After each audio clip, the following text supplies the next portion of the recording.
We were very fortunate to get to know Jim Grobe back in 2016. He took over the Baylor football program during that summer and got to know him well. We've stayed in touch with him, former Wake Forest head coach, and, of course, a part of the College Football Playoff Committee the last 3 years. Coach, thank you very much. Craig Smoke, Paul Catalina, and David Smoke with us. I got a question to start with. Is Mack Rhoades crazy to take that job as the chairman, to be the one that answers questions starting next year? Well, I'm sure his stress level will go up a little bit. But, this was his first year on the committee, and he was so impressive. He's got great insight into college football, and I think he'll be perfect in that role. I thought Ward Manuel did a great job. Boo Corrigan did a great job. But, you go through a week of trying to rank the best 25 teams, and then you've got to go on TV on Tuesday night. I was always happy to be on the plane headed back to Georgia when those guys had to get on TV and talk about what the committee had come up with. But he'll do a great job. There couldn't be anybody better to represent the committee. Let me ask you this, if you don't mind. I asked about transparency with the College Football Playoff Committee. Mack was in studio with us about a month ago, and he didn't quite understand what I meant, and I don't even know if I know what I was wanting either. What is the biggest misconception, in your opinion, about the College Football Playoff Committee? Well, I think, our goal is really to rank the top 25 teams, and we don't put the 25 teams into the brackets. That's kind of decided by the conference commissioners, the management committee, whatever, the guys that kind of run the whole show. So our only mission really as the playoff committee was to rank the top 25 teams, and I think that's where the confusion came, that we ranked the top 25 teams, and then a lot of people felt like we put them into the brackets, but the brackets were already decided before we ranked the top 25. Okay, my fellow FSU brethren will kill me if I don't ask you this question. And it's been weighing on my mind for over a year now, Coach.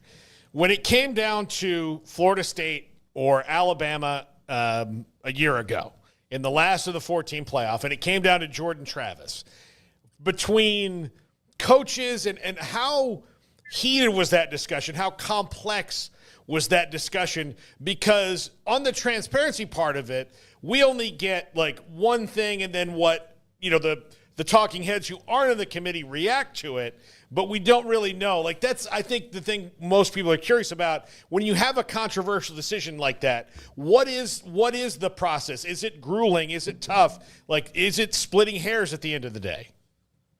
Well, it was really tough because, of course, we had Florida State ranked up in the top 4 all year long, and it was a tough situation for us because at that time, when the Pac-12 was still a factor, we had 5 major conferences for only 4 slots.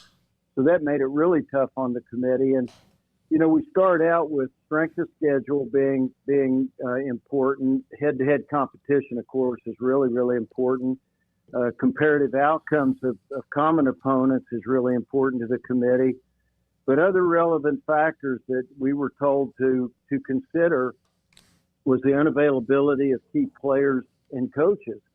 And so when you lose a quarterback who is, at that time was being considered for the Heisman Trophy, you lose a quarterback of that caliber. And then we actually got to see them in the backup quarterback in the playoff or in the ACC championship game. And so it was a tough decision. I won't tell you that it wasn't a tough decision, but based on the parameters that we were given, especially considering the unavailability of a key player, that's just the way it came out.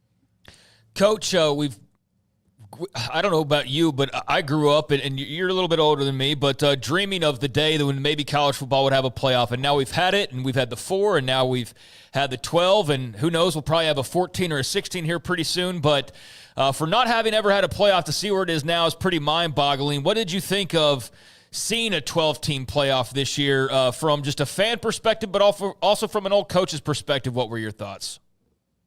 Well, I thought that the 12-team playoff was good. I think we've got to be careful. These are college football players, and if we expand the playoff too much, I think there's a lot of kids that are going to get banged up along the way.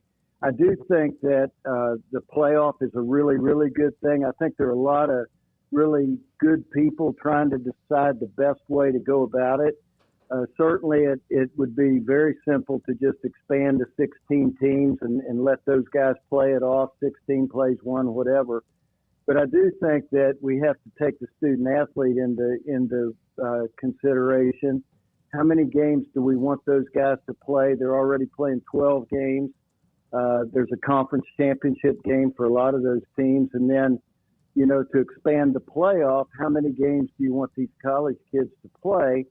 But I think the simplest way is to expand it.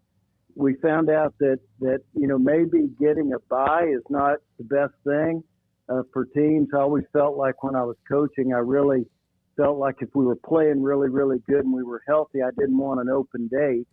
And as it turned out, the teams that had a bye got beat. But I do think that, it's something that we need to look at really hard. We want to find the best team in college football. I think back when, the FCS schools were having their playoff, and I think they had 16 teams in their playoff. Some of the coaches that I talked to that were either in it or won it felt like the healthiest team ended up winning the national championship, not necessarily the best team at the end of the season. So I think it's good for fans to have the playoff. I enjoy the playoff. I enjoy seeing the games. I thought it was interesting that all the home teams in the first round won. So I think home teams have an advantage. And I think, deciding do you have a playoff with byes, is that necessarily a good thing? So I think going forward, there are a lot of good people working on this, and it just has to be tweaked to try to find out the best way to do it. I know you're just one in a room of many, and there's a lot of criteria and Lord knows maneuvering of what happens from week to week. You mentioned, and I've never quite understood this, how much head-to-head. I understand why head-to-head should matter. It should be a huge part of it. But for the longest time throughout the year, BYU had beaten SMU at SMU early in the year and remained unbeaten, and yet they never seemed to be much on the radar of the committee. And I know you can only say so much, maybe you can, but what was the discussion about BYU and where they were?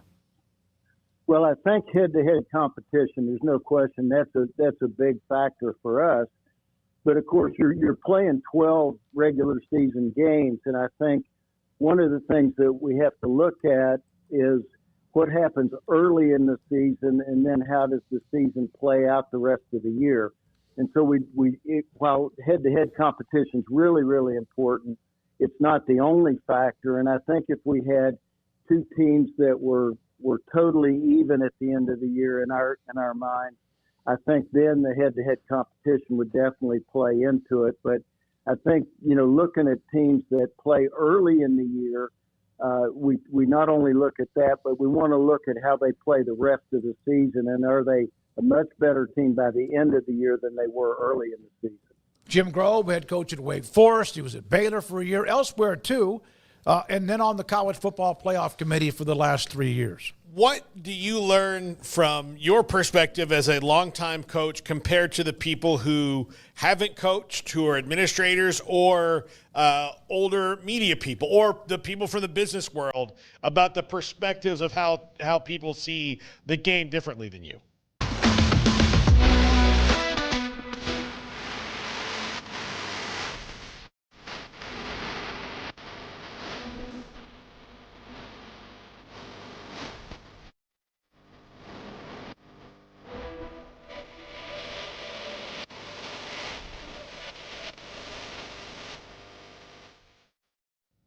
Well, I went into it thinking that possibly we needed more coaches on the committee. That was my thought when I first went in.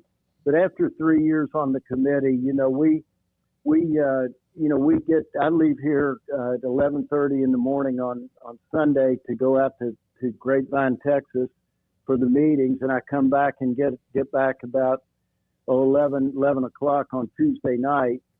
And that whole time that I'm gone, we are doing nothing but grinding, trying to pick the top 25 teams. And so when I went into the committee, I thought, maybe we needed more coaches, but I think we've got a great mix. I think we've got some former players that were great, some in college and professional football. I think it's really good that we have media people on the committee. They certainly study college football as much as anybody.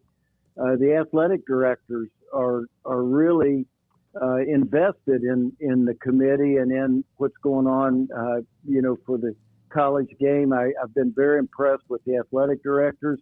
And then the former coaches, we bring a good coaching perspective to it as far as, maybe the schemes that are used on offense and defense and the way we look at it. But you bring up a good point. There are 13 people on the committee. And when we would come in, I'd come in with my top 25 and I'd say, okay, I've got it down. This is the way it ought to be. I've been studying film since Wednesday. I've been up all night trying to figure out who the best 25 teams are, and I've got my list, and this is the way it's going to be. And then as we go around the room and we talk, it was so impressive to me with the different approaches, the different angles that people took as they looked at these games and how they looked at the teams. And, every once in a while, somebody would come up with an idea that I had not thought about that I had to factor in. So I think the committee has good balance. I think it's good that we've got former players, former coaches. We've got, press and media people involved and athletic directors. I've been so impressed with the athletic directors and their insight. And I've really been impressed with the entire committee and how we don't bring egos into the committee. We don't really bring a dog into the fight. Everybody, I think, is even-handed. And I think at the end of the day, everybody that I've known on the committee wants to get it right because we want the players to earn it on the field. We want to reward the players, regardless of who the coach is, regardless of who the teams are that we're looking at. We want to reward the players that earn it on the field. Coach, you know the ACC very well, 13 years at Wake Forest, also a player there at Virginia. So, you know the conference about as well as anybody. You know the issues they've been facing here over the last year or two in terms of lawsuits and Florida State and Clemson and all of that. And a resolution, a settlement approved today where there's going to be some different revenue distribution depending on wins and TV ratings and things of that nature. Just curious, not sure how much you got to read up on the settlement itself, but your thoughts on the ACC coming to an agreement with Florida State and Clemson, lasting until at least probably the next 5 years or so, and then after that, I guess all bets are off. But your thoughts on a different-looking ACC moving forward after today that's going to be doling out money based on things like TV ratings as well as winning on the field? Well, I think success deserves to be rewarded. And I really worried a lot about Florida State and Clemson, possibly, maybe Miami, possibly not being in the ACC. I just couldn't imagine that happening. And I'm so glad that they got it worked out. It's just, it's a situation where Clemson and Florida State have been so good for so long. And, of course, Miami is bounced back now. They're playing great football. There's some other teams in the ACC that are really strong.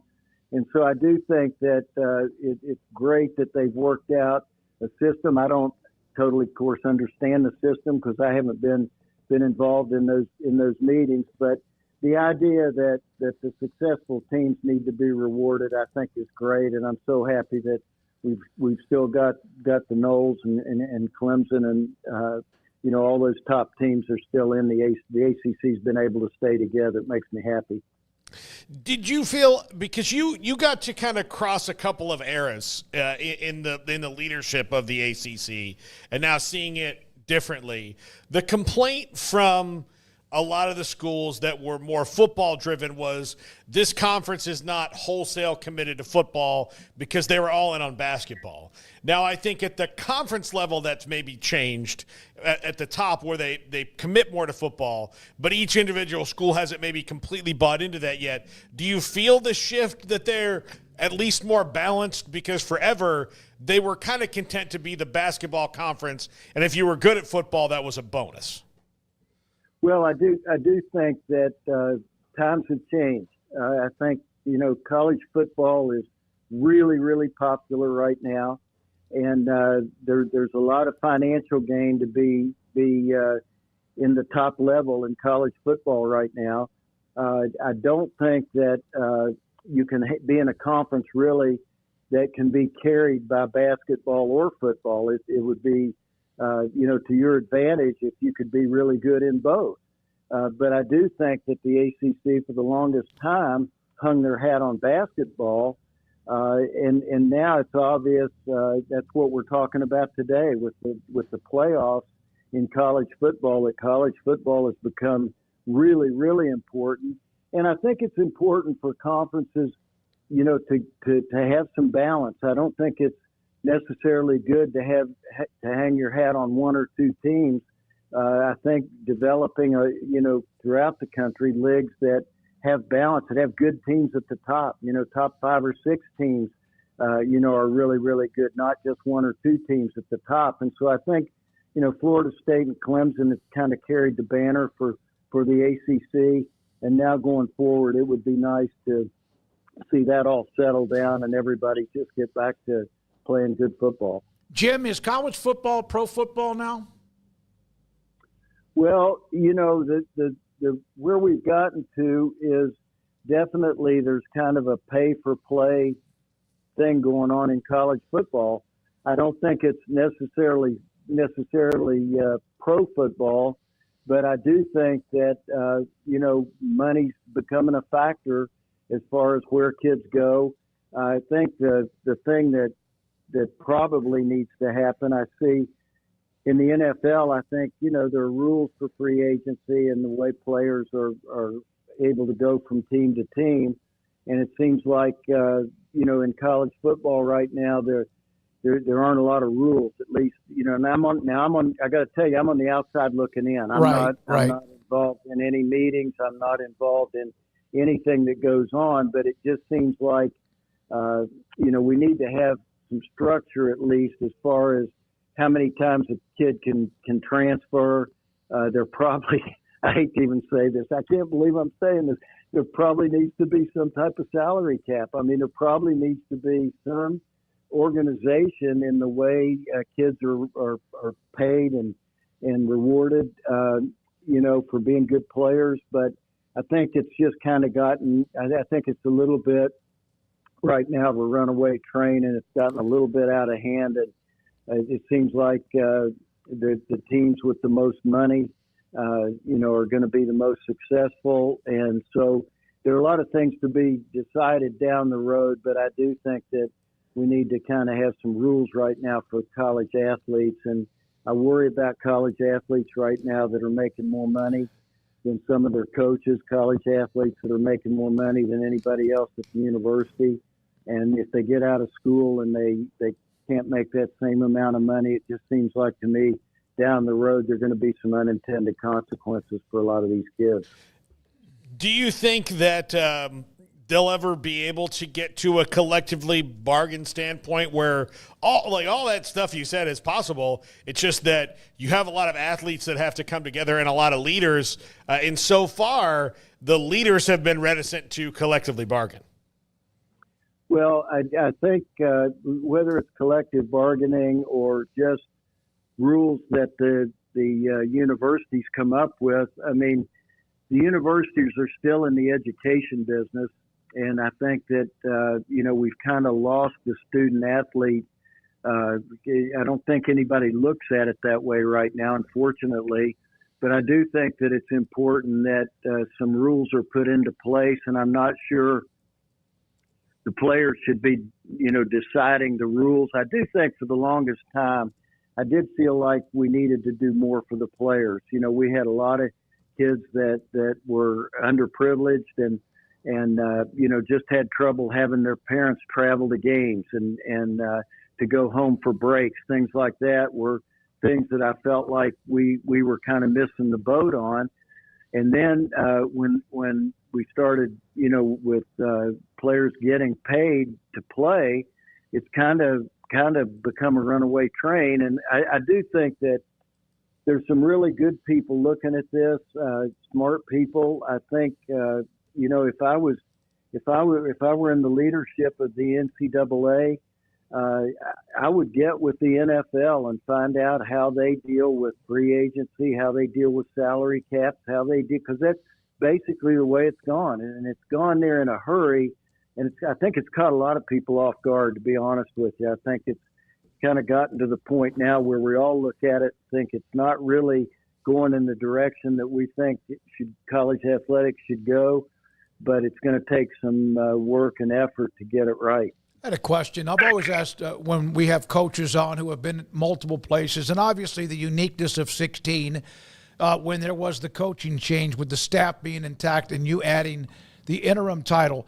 But prior to that, when you went to Wake Forest, did you do coaches when they take a job at a program, for whatever reason, retirement, lack of success or whatever, do you talk to the coaches who had been there before, or is that something that even happens? Well, I think we do. Typically, we know a lot of the coaches at most of the programs, at least a couple of the coaches that are there. And so we try to talk to them about maybe things that they thought they didn't do well, thought that we could improve on. But I think for the most part, you bring your system in and run your system, and you try to, at least the way I did it, I tried to start over again with the players. A lot of times coaches go in and they kind of clean house and they get rid of the old players and try to bring in the new guys. And I always felt like it was important to kind of restart the program as far as not taking for granted who the good players are and the bad players were, but to try to give every kid a chance to start over again. And I think, most coaches try to look at what the program, if the program was not successful, what did they do wrong? And I think you always try to talk to the coaches that were there to find out, what they think might be. And it's not easy, to be honest with you, because they're not happy that they didn't get the job done. But I do think that we try to, and usually in most cases, I think you keep a couple guys off the old staff. That's the thing I tried to do, to find out if there were guys on the staff that the players respected and the administration respected that we could keep, and then you learn a lot from those guys.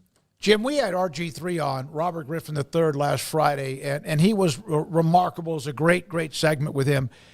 He mentioned that of the quarterbacks in the early 2010s at Baylor, Bryce Petty, RG3, and then he also, of course, mentioned Seth Russell. He said that Seth was better than all of them. Of those three guys that were fantastic, you only had a chance to spend some time with him, and obviously he also dealt at times with injuries.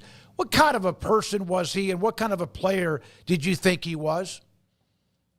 Well, I first of all, I thought he was a great kid. I thought, well, not a kid, but I thought he was, I call all these guys kids because I'm so old now. Sure.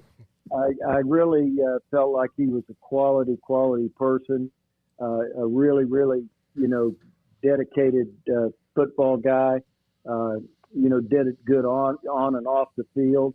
But the thing that was so impressive about him was he threw the ball extremely well, and he could run. And what happens a lot of times when you talk about a dual threat quarterback, basically he does one or the other.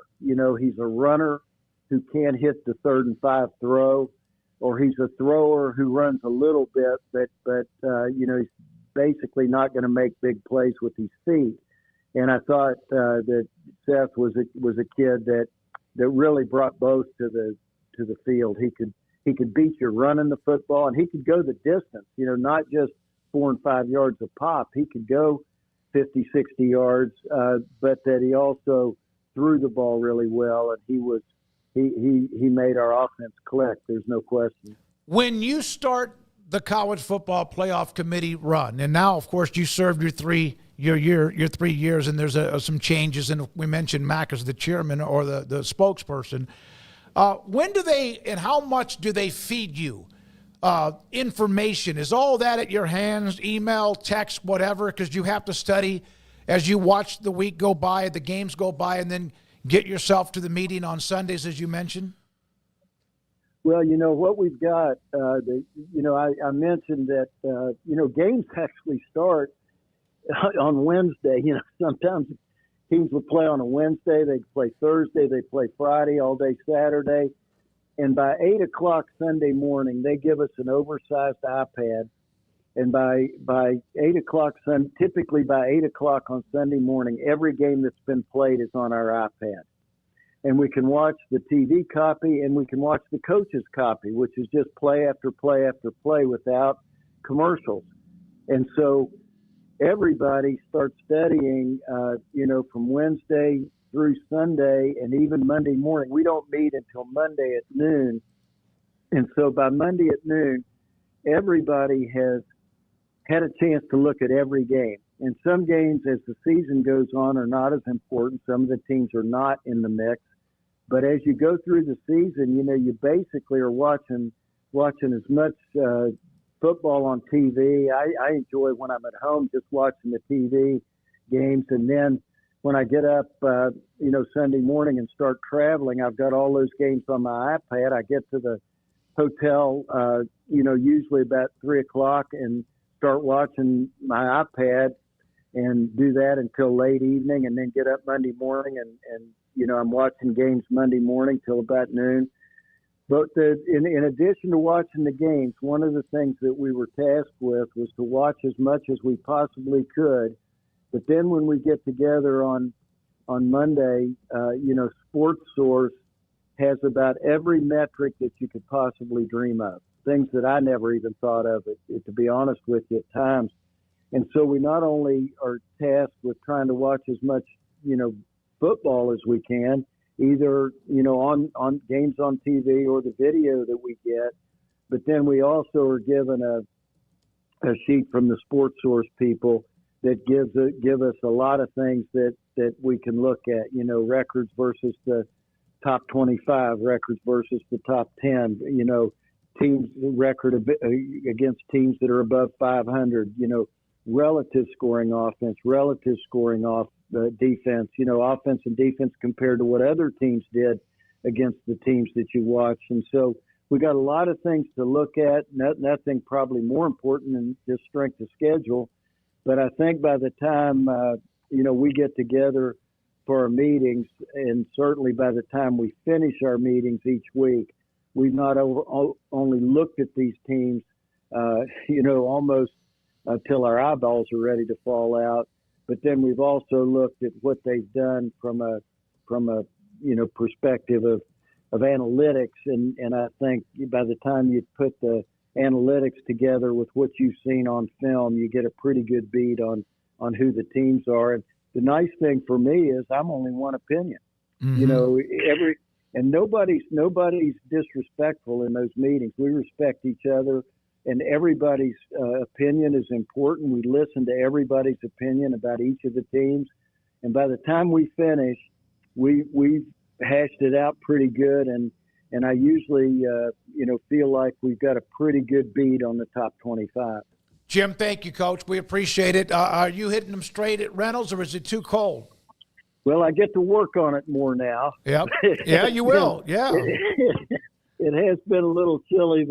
The playoff committee was an honor for me. I can't tell you how proud I was to be a part of the committee the last 3 years and made so many new friends and respect so many people that were on the committee now. But it didn't help my golf game. There's no question about that. So hopefully, I don't know that it's going to get any better. I might get worse because I'll spend more time at it, but I am going to spend some time with it, I promise.